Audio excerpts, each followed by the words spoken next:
There were opportunities to speak to Brad Holmes, Dan Campbell, and both coordinators. And I thought it was insightful.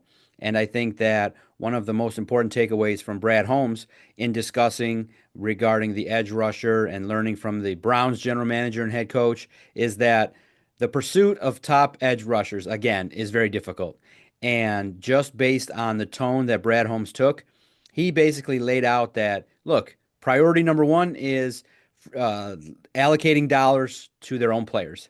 And so that was my biggest takeaway is that a lot of Lions, a lot of negotiations, a lot of dollars are going to be at least looked at and allocated to players on their own roster. Kirby Joseph, maybe Jamison Williams, maybe Aiden Hutchinson.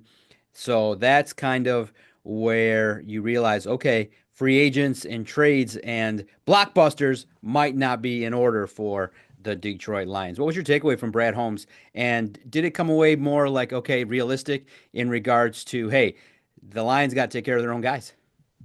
Yeah, I think that a lot of it and what he had to say was kind of a dose of reality, both in the case of Dose of allocating money reality. for internal free agents, but also talking about the edge rusher market and everything that could come along with acquiring another one. And when you talk about acquiring another star pass rusher to complement Aiden Hutchinson, Brad Holmes didn't sound super optimistic about it. And I wouldn't necessarily categorize that as a bad thing. It's just a real thing. Like, he talked at his end of season press conference about how hard it was just to get Zadarius Smith, and now obviously with all the buzz around Myles Garrett, the Cleveland Browns have made it very clear they do not want to lose Myles Garrett. And while Myles Garrett is kind of pushing back, saying he's not going to negotiate a new contract, the Browns don't have any intentions of trading him. At least that's the outward appearance right now. And so in order to get him, you'd have to make a crazy offer. And I'm not sure that Brad Holmes feels inclined to do that right now.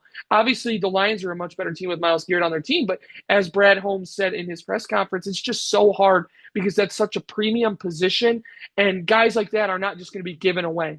And so I thought that really it was kind of a reality check just because he was so transparent and honest about the fact that, hey, tough decisions are coming to this roster because we have good players on our roster that we want to keep.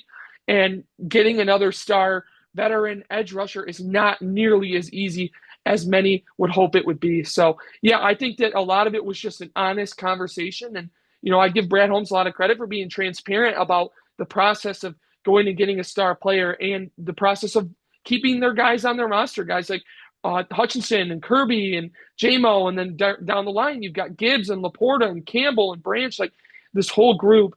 And they like all these guys and they want them all to stay Detroit Lions. But as he admitted, tough decisions are coming. And so I think that's going to make following along with this roster for the next year, 2 years, super fascinating because, I mean, let's face it, even though the salary cap keeps going up, they may not have all the funds to pay all these players what they deserve. So I thought that was a really good look at where things stand with the roster from Brad Holmes in Indianapolis.